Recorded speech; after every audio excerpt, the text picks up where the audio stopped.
Lionel Messi পাড়ার পল্টু নয়, যেটা উনি স্পোর্টস মিনিস্টার ভেবেছিলেন যে কাঁধে বাঁধে হাত দিলেই হয়তো পাড়ার পল্টু হয়ে গেল। লিওনেল মেসি একটা গ্লোবাল আইকন। স্পোর্টস মিনিস্টার চলে এলেন ভেতরে, যার থাকার কথা না, যার শো ফ্লোতে নাম নেই। উনি ডিকেই প্রথমেই তো মেসিকে কাঁধে হাত দিলেন, পেটে হাত দিলেন, যেটাকে ল্যাটিন আমেরিকান কালচারে ব্যাড টাচ বলে। আমি যতবার চেষ্টা করছি যে শো ফ্লোটা স্টার্ট করবার, উনি সেটা করতে দেননি আমাকে। একটা ইম্যাচুরিটির জন্যে, একটা বিশাল ব্রিচ অফ সিকিউরিটির জন্যে পুলিশের, এর জন্য আমাকে সাফার করতে হলো। এবং যখন আমি জেলে গেলাম তখন তো আমি আমার ফ্যামিলি বাইরে ছিলাম, চুপ ছিলাম, আমি ওয়েট করছিলাম আমার টাইম আসবে। দেখুন, আমি ভয় পাই না। আমি যদি দায়ী হবে আমি আবার জেল যাব, কিন্তু আরও অন্যরা যদি দায়ী হয় তারা জেল যাবে এবং তাদের কম্পেনসেট করতে হবে। আমার লাইফের একটাই ইচ্ছে যে আমি রিটায়ার করি রোনাল্ডোকে নিয়ে। রোনাল্ডোকে তো আমি চেষ্টা করবই, মাঝখানে আরও 2-3 জন প্লেয়ারকে আমি চেষ্টা করছি। আর একটা চেষ্টা আছে মেসিকে আরেকবার ইন্ডিয়াতে আনা, যদি সরকারের সাপোর্ট পাই। গত বছর ডিসেম্বর মাস লিওনেল মেসি, আর্জেন্টিনার ফুটবল তারকা, তিনি এসেছিলেন এই দেশে। কলকাতা সহ আরও বেশ কয়েকটি শহরে ছিল তার গোট্টু, কিন্তু প্রথমেই ছিল কলকাতাতে। অন্যান্য জায়গাতে শৃঙ্খলার সঙ্গে হলেও কলকাতাতে উঠেছিল হাজারো প্রশ্ন, কারণ বিশৃঙ্খলা তৈরি হয়েছিল। মাঠের মধ্যে শয়ে শয়ে মানুষজন প্রবেশ করতে শুরু করে। প্রাক্তন ক্রীড়ামন্ত্রী অরূপ বিশ্বাস তিনি খোদ ছিলেন সেখানে, এবং তার একটি সেলফি তোলার ক্রেজ তা সকলেরই জানা, এবং তার জেরে কিছুটা হলেও ক্ষিপ্ত হয়ে সেখান থেকে অস্বস্তির মধ্যে পড়ে মেসি সহ তার যারা সঙ্গে ছিলেন তারা বেরিয়ে পড়লেন। তারপর কি হলো, যিনি আয়োজক, উদ্যোগপতি, ক্রীড়া উদ্যোগপতি শতদ্রু দত্ত, তিনি জেল খাটলেন, জেল থেকে বেরিয়ে এলেন এবং বর্তমানে তিনি মুখ খুলতে শুরু করেছিলেন। ঠিক কি হয়েছিল, কি পরিস্থিতি তৈরি হয়েছিল, সকলেরই জানার একটা কৌতূহল তৈরি হয়েছে। শতদ্রুদা, প্রথমত বাংলা হ্যান্ডের স্বাগত। এবং এই যে ঘটনা তৈরি হয়েছিল, ঠিক কি হয়েছিল সেই সময়? আপনি একেবারে সামনে ছিলেন, অরূপ বিশ্বাস একদিকে, মেসি, আপনি পরিস্থিতি সামাল দেওয়ার চেষ্টা করছিলেন দেখে মনে হচ্ছিল। ঠিক কি ঘটেছিল? দেখো, প্রথম কথা, আমার এই ইভেন্টটা Z++ ক্যাটাগরি ছিল। মানে এই ইভেন্টটা হলো সেকেন্ড হাইয়েস্ট সিকিউরিটি, মানে ওর থেকে ওপরে হলো অনলি প্রাইম মিনিস্টারের। তো এই জেড ক্যাটাগরিটা home ministry, central home ministry state গভর্নমেন্টকে ইস্যু করেছিল। দ্যাট মিনস এই Z category security their responsibility স্টেটের। আমি তো আর ল এনফোর্সার নয়, আমি তো সিকিউরিটি দিতে পারবো না। তো আমি যত ধরনের পারমিশনস দরকার ছিল আমি সব পারমিশন স্টেটের থেকে নিয়েছিলাম, পুলিশের থেকে নিয়েছিলাম, ফায়ারের থেকে নিয়েছিলাম, এবং যা যা এসওপিস, যা পুলিশ বলেছিল করতে আমি করেছিলাম। অ্যাক্রেডিটেশন কার্ড, যেই অ্যাক্রেডিটেশন কার্ডে ফিল্ড অফ প্লে মানে মাঠের মাঝখানে কারা কারা থাকবে, প্রক্সিমিটি কার্ড মানে মেসির সামনে কারা কারা থাকবে, সব অ্যাপ্রুভাল নিয়ে পুলিশের থেকেই নেওয়া হয়েছিল। পুলিশ পুরো শো ফ্লোটাও জানতো। শো ফ্লোতে পরিষ্কার লেখা ছিল যে চিফ মিনিস্টার, শাহরুখ খান, সৌরভ গাঙ্গুলি, 2 টিমের প্লেয়াররা, তাদের অফিসিয়ালরা, বাচ্চারা আর ফ্ল্যাগ বেয়ারাররা ছাড়া কেউ থাকবে না। কেউ মিন্স কেউ। তো এই সব পুলিশকে জানানো হয়ে গেছিলো। চিফ মিনিস্টারের সিকিউরিটি, স্পেশাল ব্রাঞ্চ, সবাইকে সব কিছু আমরা দিয়ে এই ইভেন্টটার আগে সব কিছু করা হয়ে গেছিলো। ইভেন্টের দিন মেসিকে নিয়ে আমি যখন প্রথম ঢুকি, প্রথমেই দেখি অনেক লোক, মানে যেই লোকটা যাতে থাকার কথা নয়। তো আমি গিয়ে সিপিকে জিজ্ঞেস করি, স্যার এত লোক হলো কী করে? তো সিপি আমাদেরকে তাকিয়ে থাকলো, বললো আমি দেখছি, সব কিছু করছি। কিন্তু তার মধ্যেই স্পোর্টস মিনিস্টার চলে এলেন ভেতরে, যার থাকার কথা না, যার শো ফ্লোতে নাম নেই। উনি ডিকেই প্রথমেই তো মেসিকে কাঁধে হাত দিলেন, পেটে হাত দিলেন, যেটাকে ল্যাটিন আমেরিকান কালচারে ব্যাড টাচ বলে। তারপরে সেই যেখানে মেসিকে আমি নিয়ে যাচ্ছি সেখানে উনি আমাকে তাড়া করছেন, প্লাস ওনার বডিগার্ডরা, ওনার ইউটিউবাররা, আরও মিডিয়া যেখান থেকে পেরেছে ঢুকে পড়লেন। আমি তার মধ্যেও ওনাকে, তারপরে উনি একজন ওনার কিছু বন্ধুবান্ধবদের ডেকে নিলেন, একজন ব্যুরোক্র্যাট বন্ধুকে, তাকে নিয়ে ফটোটা তুলতে শুরু করলাম। তখন আমি তাকে বারণ করলাম যে এটা ফটো তোলার জায়গা নয়, আপনি কেন ফটোটা তুলছেন? সিপিও একবার ওনাকে বললেন স্যার এবার বেরোন, বাট উনি বেরোলেন না। শুধু তো উনি বেরোলেন না, এবার কন্টিনিউয়াস দেখি এত ওনার সব সাঙ্গপাঙ্গরা ঢুকে পড়েছে, ফটো তুলছে। আমি যতবার চেষ্টা করছি যে শো ফ্লোটা স্টার্ট করবার, উনি সেটা করতে দেননি আমাকে।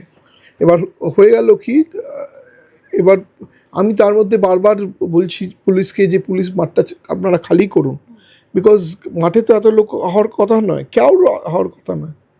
কিন্তু কোনো লাভ হলো না, পুলিশ তো কিছু করতেও পারলো না। এবং তাও আমি একটা চেষ্টা করলাম যে যেহেতু চিফ মিনিস্টার আসছে, আমি ভাবলাম যদি 5-6 মিনিট নষ্ট করা যায়, করিয়ে ওকে একবার বেসিকে রাউন্ড করা যায়, যদি মাঠটা ঘুরিয়ে যদি একটা রাউন্ড করতে পারি। কিন্তু যেই আমি রাউন্ড করতে শুরু করব, আমাকে সিপি স্যারও বললেন যে যে হ্যাঁ চলুন একটা অ্যাটেম্প করি। উনি দুম করে ওনার ফ্যামিলি মেম্বারদের ডাকতে শুরু করলেন, নিয়ে আবার সেই ছবি তোলা শুরু করে দিলেন। হ্যাঁ, এবং তারপরে কেউ একজন বেঙ্গল পুলিশেরই যার অ্যাক্রেডিটেশন ছিল না, কেউ সে এসে রড্রিগো ডিপোলার সঙ্গে সেলফি তুলতে গিয়ে তার হাতটা কিছু আঁচড় ফাঁচড় টেনে দিলেন। যেই হলো, তার আগে আমাকে ম্যাসির ম্যানেজার বারবার বলছিল যে এত লোক কী করে, উনি কী করে আসেন, উনি ভদ্রলোকটা কেউ, মানে মিনিস্টার কী করে এখানে ঢোকে। আমি তখন ওনারা বললেন না আমরা এখানে আর থাকবো না, বিকজ আমার নেক্সট ইভেন্ট হায়দ্রাবাদ ছিল, তারপরের দিন বম্বে ছিল, তারপরের দিন দিল্লি ছিল। মেসি বিগড়ে গেলে তো আমি আর ইভেন্ট করতে পারবো না। আমাকে তখন ডিসিশানটা নিতে হলো। এবং বেসিক্যালি একটা ইম্যাচুরিটির জন্যে, একটা বিশাল ব্রিচ অফ সিকিউরিটির জন্যে পুলিশের, তাই জন্য আমাকে সাফার করতে হলো। এবং সাধারণ ফুটবল প্রেমীরা যারা দর্শকরা এসেছিল, তারা বেশি হয়তো ঠিক মতন দেখতে পেলো না। তারা প্রথম দিকে বুঝতে পারলো না ব্যাপারটা কী হয়েছে, আমাকেই ব্লেম দিল। আর দেখুন, গভর্নমেন্টের এই বছর ইলেকশন ছিল পরের, মানে বেসিক্যালি 3-4 মাসের মধ্যে। রেসপন্সিবিলিটিটা তো কাউকে নিতে হবে, তখন রেসপন্সিবিলিটিটা ইজিলি আমার ঘাড়ে চাপিয়ে দিল। বিকজ আমি তো আর পলিটিক্যাল ফ্যামিলির লোক নয়, বা বড় স্ট্রং লোক নয়। অর্গানাইজারকে স্কেপ গোট বানানো হলো, এবং আমাকেই নিজেদের ল্যাকুনাটা কেউ দেখলো না যে কেন এটা হলো না। চিফ স্পোর্টস মিনিস্টারকে কোশ্চেন করা হলো যে কী করে তুমি ঢুকলে মাঠে, আমাকেই করে দেওয়া হলো। আচ্ছা, সেদিন অনুষ্ঠান সূচিটা কি ছিল? আমরা অন্যান্য জায়গায় হায়দ্রাবাদ, মুম্বাই দেখলাম সুন্দরভাবে খেলছে, বাচ্চারা রয়েছে, খুব বেশি হলে চিফ মিনিস্টার এলেন, কিন্তু এখানে চিত্রটা অন্যরকম। মানে কি ছিল অনুষ্ঠান সূচি? দেখুন, সিম্পল। এখানে অনুষ্ঠান সূচি ছিল, প্রথমে মেসি ঢুকবে, দুটো টিম যারা খেলেছে তাদের সঙ্গে ছবি তুলবে, অফিসিয়ালরা সম্বর্ধনা দেবে, তারপরে ফ্ল্যাগ বেয়ারার্সদের মাঝখানে দাঁড়াবে, ছবি তুলবে, তারপরে বাচ্চাদের সঙ্গে টিকি টাকা করবে, একটা ছোট ট্রেনিং করবে, করে তারপরে শাহরুখ খান ঢুকবে, শাহরুখ খানের সঙ্গে একটা কিং মোমেন্ট হবে, তারপরে এক্স চিফ মিনিস্টার ঢুকবেন, উনি সম্বর্ধনা দেবেন একটা, তারপরে সৌরভ গাঙ্গুলি ঢুকবে, ওনার সঙ্গে একটা মোমেন্ট হবে, তারপরে লাস্টে সন্তোষ ট্রফির টিমের প্লেয়ারদের একটা ছোট্ট করে ফেলিসিটেশন হবে, তারপরে মাঠটাকে ঘুরে সবাইকে একটা থ্যাংক ইউ জানিয়ে উনি বেরিয়ে যাবেন। এটাই ছিল। কোনোভাবে স্পোর্টস মিনিস্টারের ওখানে জায়গা ছিল না শো ফ্লোতে। তো এইটাই হওয়ার ছিল, এইটাই হায়দ্রাবাদে হয়েছে। তেলেঙ্গানা পুলিশ সেটাকে মানে হায়দ্রাবাদ পুলিশ সেটাকে ভালোভাবে ইমপ্লিমেন্ট করেছে। আমার কোলাবোরেটর পার্টনার যারা হায়দ্রাবাদ টকিজ, তারা সেটাকে ভালো করে ইমপ্লিমেন্ট করেছে। গভর্নমেন্টও ম্যাচুরিটলি অ্যাক্ট করেছে। চিফ মিনিস্টার ভালো ফুটবল খেলেন, উনি ম্যাচুরিটলি অ্যাক্ট করেছেন। রাহুল গান্ধী ছিল, উনি ম্যাচুরিটলি অ্যাক্ট করেছেন। সিমিলারলি বম্বেতে মহারাষ্ট্র গভর্নমেন্ট টেরিফিক কাজ করেছে। মুম্বাই পুলিশ ভালোভাবে যা যা আমি বলেছি তাই তারা ফলো করেছে। কলকাতায় যে ঘটনা ঘটলো, সারা বিশ্বের কাছে কলকাতার মাথা হেট হলো, এর দায়কার পুলিশ এবং স্পোর্টস মিনিস্টার। পুলিশ, বিকজ সিকিউরিটির তো পুলিশের দেখার কথা। সিকিউরিটি তো, আমি তো আর ল এনফোর্সার নয়, বারবার বলছি, আমি তো পুলিশ নই। আমি তো পারমিশন চেয়েছি, আমাকে পারমিশন দেওয়া হয়েছে। Central government Z category West Bengal গভর্নমেন্টকে করতে বলেছে, তো তারা করতে পারিনি। মাঠে লোক ঢুকলো কী করে? অ্যাক্রেডিটেশন কার্ড ছাড়া লোক ঢুকবে কী করে? প্রক্সিমিটি কার্ড ছাড়া লোকে মেসির সামনে আসবে কী করে? 8-10 জনের নাম ছিল প্রক্সিমিটি কার্ডে, এলো কী করে? এত পুলিশ ঢুকলো কী করে? এত ফ্যামিলির লোক ঢুকলো কী করে? এত আইএস অফিসাররা ঢুকলো কী করে? তার ফ্যামিলির লোকেরা ঢুকলো কী করে? স্পোর্টস মিনিস্ট্রির লোকেরা ঢুকলো কী করে? অরূপ বিশ্বাসের নিজের এত লোকেরা ঢুকলো কী করে? তার বডিগার্ডরা ঢুকলো কী করে? প্রশ্নটার উত্তর তো দিতে হবে। নিশ্চিত টিকিট তো আমি তো চিফ মিনিস্টারকে কমপ্লেনও করেছিলাম টিকিট নিয়ে, যে উনি 20% টিকিট চাইছেন, ওনাকে যদি 20% দিই তাহলে আমি ইভেন্টটা করবো কী করে? আমাকে তো ফাইন্যান্সিয়ালি মেসিকে পে করতে হবে। আমি তো আর কোনো 2 নম্বরই কাজ করি না। হোয়াইট মানিতে স্পন্সরশিপ তুলে হোয়াইট মানিতে মেসিকে উইথ ট্যাক্স পেমেন্ট করি। তো উনি যদি সব টিকিটের টাকাটাই নিয়ে নেন, প্লাস আমি ফ্যান্সেরও দিতে পারবো না, আমার ফাইন্যান্সিয়াল ভায়াবিলিটিটা থাকবে কী করে?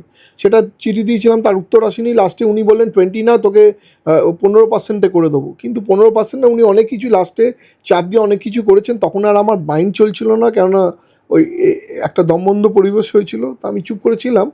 বাট উনি যেরকমভাবে ইভেন্টটা শেষ করে দিলেন, যখন আমি জেলে গেলাম তখন তো আমি আমার ফ্যামিলি বাইরে ছিলাম, আমি চুপ ছিলাম। আমি ওয়েট করছিলাম আমার টাইম আসবে। দেখুন, আমি ভয় পাই না, ভয় কিসের পাবো? আমি সৎভাবে কাজ করি। আমিও আমার টাইমের জন্য ওয়েট করছিলাম, এখন টাইম পেয়েছি, আমি বলছি।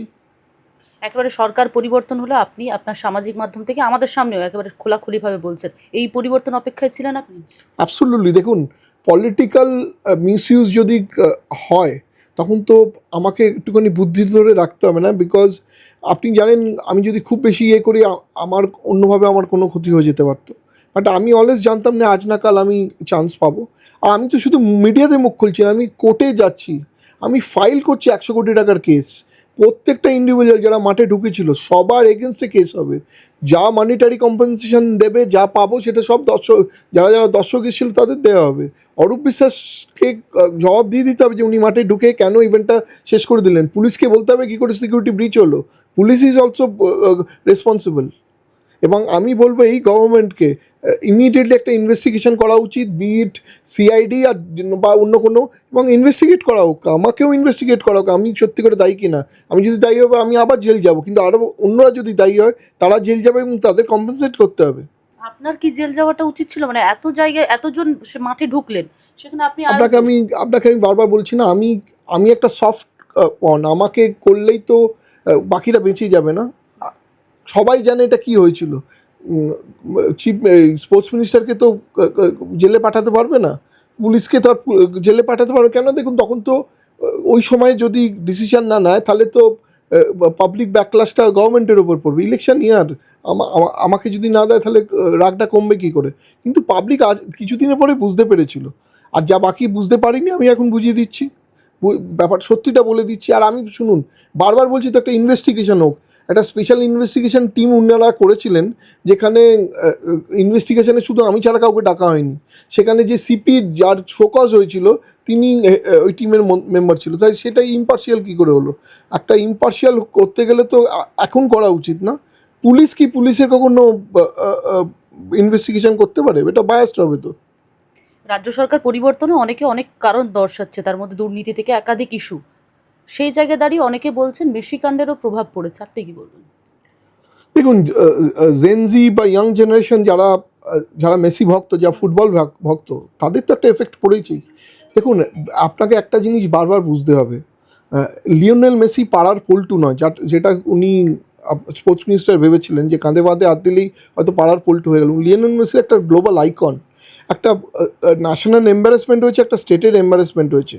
আর এই যে অরাজকতায় আমাকে জেলে ঢুকিয়ে দেওয়া হয়েছে, এটা তো সাধারণ মানুষ বুঝতে পেরেছে যে আসল লোককে ঢাকবার জন্য আমাকে ঢোকানো হয়েছে, এবং একটা ভেতরে কারেন্ট তো তৈরি হয়েছে।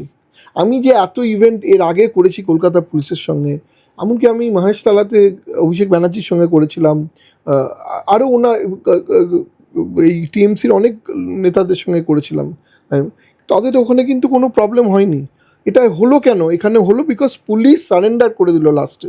আমি তো পরিষ্কার বুঝতে পারলাম, যখন মাঠে আমি অতবার করে বলছি যে আপনারা খালি করান, পুলিশ কি চাইলে খালি করাতে পারতো না? অ্যাবসোলুটলি বলি পাটা করা হলো। আমি আপনাকে বলছি তো অ্যাবসোলুটলি। কেন? সিকিউরিটিটা কার? সিকিউরিটির দায়িত্ব তো পুলিশের। আপনি যখন ফিল্ম ফেস্টিভ্যাল হয়, পুলিশই তো সিকিউরিটি দেয়। ফিল্ম ফেস্টিভ্যালে কখনো দেখেছেন শাহরুখ খানের গায়ে এসে কেউ সেলফি তুলছে? অরূপ বিশ্বাস তুলতে পারবে সাহস? বিকজ ওখানে চিফ মিনিস্টার থাকে। আমার ভাগ্যটা খারাপ, চিফ মিনিস্টার ঢুকতে পারেননি 5 মিনিট। কিন্তু একটা কথা বলুন, 5 মিনিটের মধ্যে তো চিফ মিনিস্টার ঢুকতো। উনি এসে 100-150টা মাঠে লোক দেখতেন, তাহলে কিসের সিকিউরিটি? শাহরুখ খান গাড়িতে বসেছিল, ঢুকবেটা কী করে? শাহরুখ খান তার আগে হোটেলে আমি শাহরুখ খানের সঙ্গে পরিচয় করিয়ে দিয়েছিলাম।